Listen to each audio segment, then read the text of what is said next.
200 মেগাপিক্সেলের ক্যামেরা, 120 ওয়াটের hyper charger, 10 বিটের অ্যামোলেড ডিসপ্লে, সাথে পাওয়ারফুল প্রসেসর, মাত্র 25,000 রুপিতে।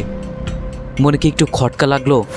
কেমনে সম্ভব এত কমে এত সব কিছু দেওয়া, যেখানে রিয়েলমি, স্যামসাং, ইনফিনিক্সের মতো ব্র্যান্ডগুলো দিতে পারছে না। যেখানে বর্তমান সময়ে সব কিছুর দাম এত বেশি, সেখানে এত সব কিছু এত সস্তা মূল্যে কিভাবে সম্ভব? এর পিছনে কি আলাদা কোনো কারণ আছে?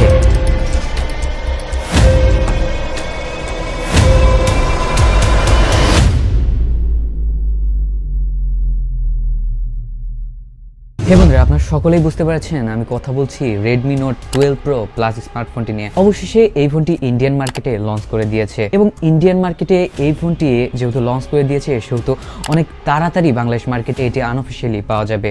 আর বাংলাদেশের মানুষ চাইনিজ ভেরিয়েন্টের তুলনায় ইন্ডিয়ান ভেরিয়েন্টটি অনেক বেশি পরিমাণে ইউজ করে থাকে। সেক্ষেত্রে এই ভিডিওটি আপনারই জন্য। আপনি যদি একটি unofficial Redmi Note 12 Pro plus smartphone কিনতে চান, এই ভিডিওতে যেসব ভিডিও ক্লিপ ইউজ করা হয়েছে সেগুলো ফেয়ার ইউজের আন্ডারে পড়েছে এবং নেওয়া হয়েছে জ্ঞান থেরাপি নামক একটি চ্যানেল থেকে।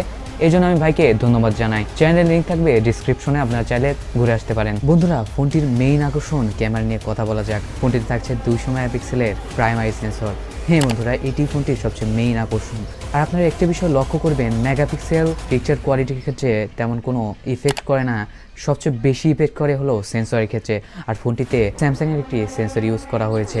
আর ফোনটিতে থাকছে 8 মেগাপিক্সেলের আলট্রা ওয়াইড আর 2 মেগাপিক্সেলের ম্যাক্রো। ফোনটির পিকচার কোয়ালিটি যথেষ্ট ভালো, আপনারা স্ক্রিনে অবশ্যই লক্ষ্য করছেন, যথেষ্ট ভালো মানের পিকচার ক্যাপচার করে থাকে। আর মিড রেঞ্জের এই বাজেটের মধ্যে এত সুন্দর স্পেসিফিকেশন খুব কম স্মার্টফোনই দিয়ে থাকে। আর ফোনটির সামনে থাকছে 16 মেগাপিক্সেলের selfie shooter. Overall camera combination যথেষ্ট ভালো করার চেষ্টা করেছে Xiaomi। ফোনটির আরও একটি আকর্ষণীয় বিষয় হলো ফোনটিতে থাকছে 120 ওয়াটের হাইপার চার্জার, যেটি বক্সের সাথেই দেয়।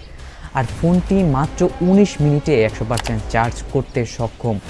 এখন ফোনটির সফটওয়্যার এক্সপিরিয়েন্স এবং পারফরমেন্স নিয়ে কথা বলবো। ফোনটিতে পাওয়ারফুল একটি চিপসেট ইউজ করা হয়েছে, মিডিয়াটেক ডায়মন্ডসিটি 1080 চিপসেট। এটি একটি 5G চিপসেট এবং অনেক পাওয়ারফুল একটি চিপসেট। এই চিপসেটের মাধ্যমে আপনারা মাল্টিটাস্কিং সহ যে কোনো কাজ ইজিলি করতে পারবেন, কোনো ধরনের হ্যাং বা ল্যাগ পাবেন না, যেহেতু এটি 200 মেগাপিক্সেলের ক্যামেরাকে ইজিলি হ্যান্ডেল করতে পারে। আর ফোনটিতে UFS 2.2 থাকছে, LPDDR4X এর র্যাম থাকছে।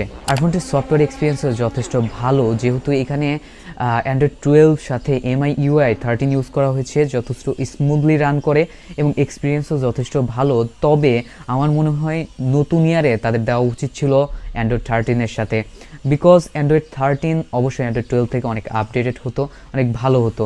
আর আপনারা এই ফোনটিতে 2 বছরের আপডেট পেয়ে যাবেন এবং 4 বছরের সিকিউরিটি আপডেট পেয়ে যাবেন। এখন আসি ফোনটির ডিসপ্লে নিয়ে। ফোনটিতে ব্যবহার করা হয়েছে 6.7 ইঞ্চির অ্যামোলেড প্যানেলের ফুল HD+ ডিসপ্লে, যেটি HDR10+ ডলবি ভার্সন সাপোর্ট করে। ইন মাই ওপিনিয়ন, আমি অনেক দিন যাবৎ Redmi Note সিরিজের স্মার্টফোনগুলো ইউজ করে আসছি। এই ফোনগুলো যথেষ্ট ভালো স্পেসিফিকেশন দিয়ে থাকে, তবে কিছু কিছু ক্ষেত্রে সমস্যা দেখা দেয়। যেমন Redmi Note 10 সিরিজে দেখা দিয়েছিল ক্যামেরা প্রবলেম, ক্যামেরায় মাঝে মাঝে ইরোর দেখা দিত, অন হতো না।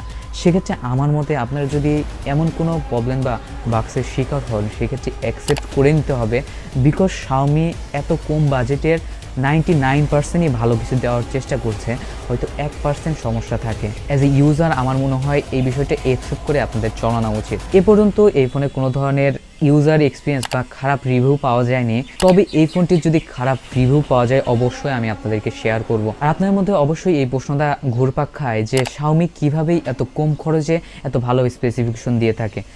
আসলে Xiaomi Note সিরিজের ফোনগুলো ইন্ডিয়া সহ ওয়ার্ল্ড ওয়াইড অনেক বেশি পরিমাণ সেল হয়ে থাকে এবং Xiaomiর অনেক কম পরিমাণ প্রফিট নেয় এবং শ্রমিকদের অনেক কম পরিমাণে প্রফিট দিয়ে ভালো স্পেসিফিকেশন প্রোভাইড করে থাকে। সেক্ষেত্রে অন্যান্য কোম্পানিগুলো সেটি করতে পারে না, জন্য Xiaomiর ফোনগুলো অনেক বেশি পরিমাণ সেল হয়ে থাকে। আর Xiaomiর ফোনগুলো চাহিদা অনেক বেশি থাকে। আর ফোনটির প্রাইস বাংলাদেশে 30,000 টাকার আশেপাশে হবে বলে আমি মনে করছি, বিকজ আনঅফিসিয়াল দাম ইন্ডিয়ার রিয়েল দাম থেকে প্রায় 4-5 হাজার টাকা একটু বেশি হয়। সেক্ষেত্রে আনঅফিসিয়াল এই ফোনটি ভালো একটা ফোন হবে বলে আমি মনে করছি এবং ভ্যালু ফর মানি প্রোভাইড করবে আপনাদেরকে। তো বন্ধুরা, ফোনটি আপনাদের কেমন লাগলো অবশ্যই বলবেন এবং বিস্তারিত জানার থাকলে অবশ্যই কমেন্ট করে জানাবেন।